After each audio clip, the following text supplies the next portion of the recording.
काली और गोरी जुड़वा बेटी के लिए मां का प्यार। मेहमानों की भीड़ अमृता को घेरे हुए थी।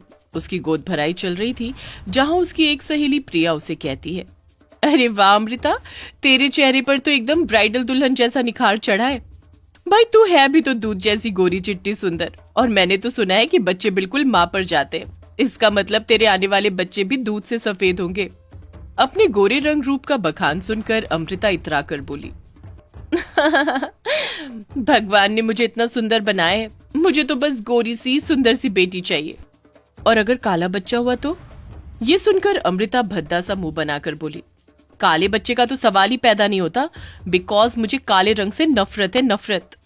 भगवान ने अमृता को रच कर सुंदरता दी थी, और गोरा दूधिया रंग, तिरछे नैन नक्श, इसलिए उसे अपने गोरेपन पर बहुत गुमान था।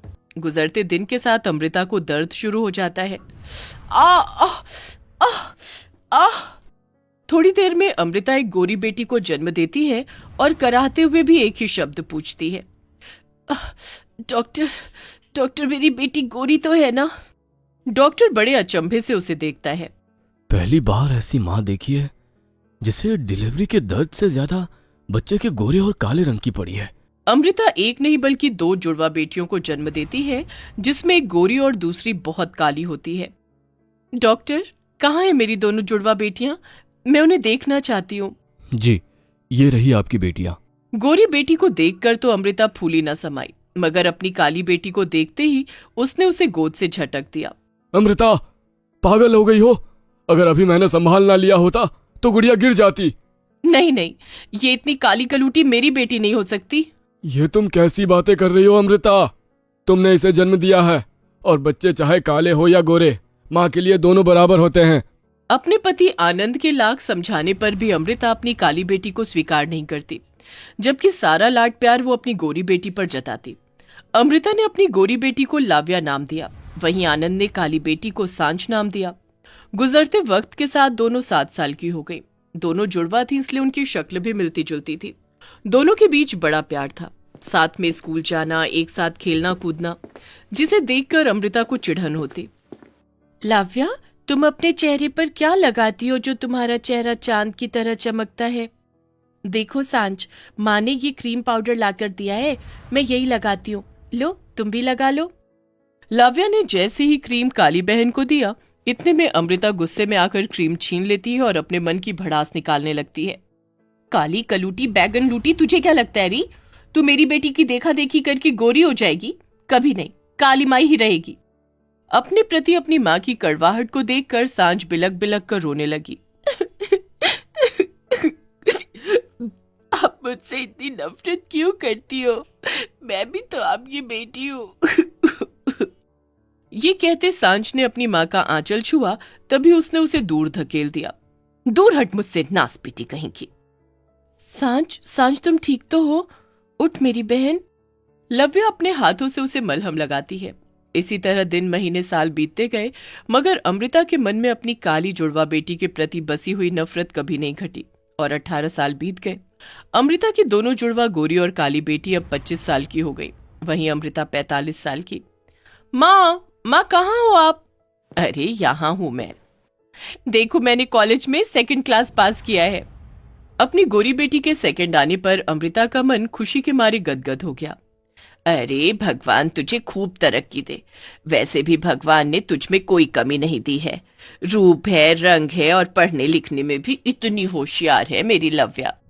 अमृता का मुंह अपनी गोरी बेटी की तारीफें करते कभी नहीं थकता था। वहीं सांझ भी हल्की सी मुस्कुराहट लिए आई। माँ, मैंने कॉलेज में 1st क्लास से पास किया है, मुझे आशीर्वाद दो। पर अपनी काली जुड़वा बेटी के प्रथम आने पर अमृता जल भुन गई। उसके चेहरे की खुशी जैसे एक पलछिन में छिन गई। तभी पिता आनंद ने गर्व जताते हुए कहा, जीती रहे सांझ, मुझे तुझ पर नाज है। दोनों की पढ़ाई पूरी होने के बाद अब उनके लिए रिश्ते ढूंढे जाने लगे, मगर सांझ के कालेपन के कारण 2 रिश्ते टूटने के बाद अमृता का मन खट्टा हो गया और वो खुद में बड़बड़ाने लगी। पता नहीं कौन थामेगा इस काली कलूटन का हाथ, नाक कटवा कर रख दी। अब तो बस कोई भी गरीब घरवर देखकर इस कल्लू माई को रफा दफा कर दूंगी, और उसके बाद अपनी लाव्या की शादी धूमधाम से बड़े घर में करूंगी। अमृता ने गायत्री के बेटे चंदन से गरीब सांझ का रिश्ता कर दिया, जिस पर आनंद ने आपत्ति जताते हुए कहा, अमृता, तुम माँ हो या दुश्मन? तुम मेरी सांझ की शादी नहीं कर रही हो, बल्कि उसे गरीब घर में ढा रही हो। तभी अमृता झूठ मूठ का रोना रोकर बोली, अरे तो मैं और क्या करती, तुम्हारी इस काली कलूटी लाडली को कोई पसंद भी तो नहीं कर रहा था। मैं जुबान दे चुकी हूँ, अब अगर ये शादी नहीं हुई तो मैं अपनी जान दे दूंगी। आप चिंता मत कीजिए माँ, आपने जहाँ मेरी शादी तय की है मैं वहीं शादी करूंगी, जैसा आप चाहेंगी वैसा ही होगा। ये कहते कहते अमृता की काली बदकिस्मत बेटी उसके पैरों में सिसक सिसक कर रोने लगी।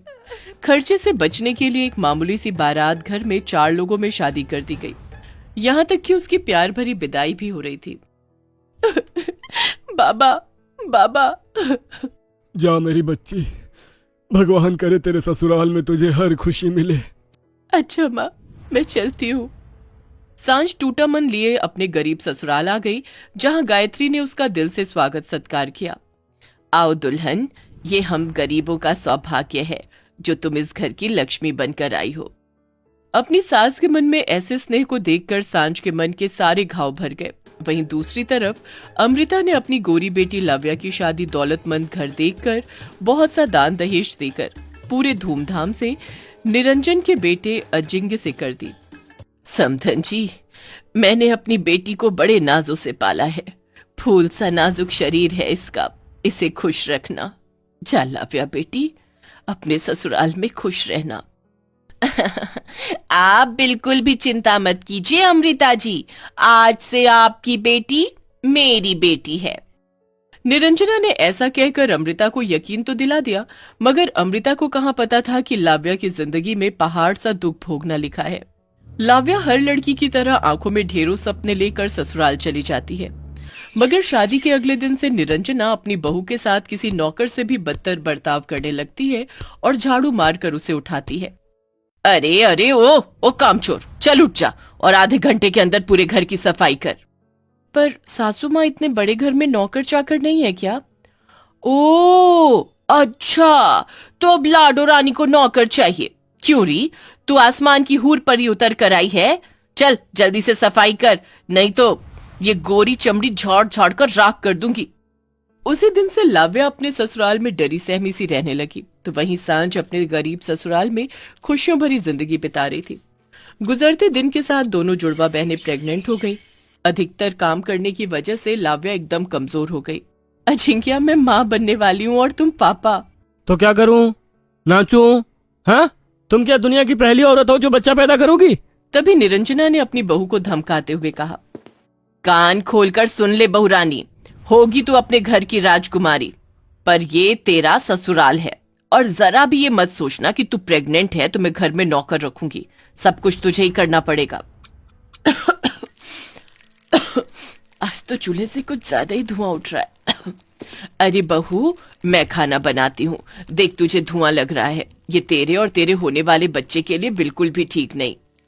गायत्री अपनी बहू को हटाकर खुद चूल्हा फूंकने लगती है। तभी चंदन सर से पांव तक मिट्टी में सना हुआ गमछे में इमली और कैरी लेकर आता है। ये लो सांझ, तुम्हें कैरी खाने का मन कर रहा था ना, देखो मैं तुम्हारे लिए ले आया हूँ, और ये गरम गरम जलेबी भी छनवा कर लाया हूँ। शुक्रिया चंदन जी। वहीं लाव्या की सास और पति उसे मार पीट कर भगा देते हैं। लाव्या, मेरी बच्ची, ये सब क्या है? क्या हुआ है? वो अपनी माँ को रोते हुए सारी बात बताती है।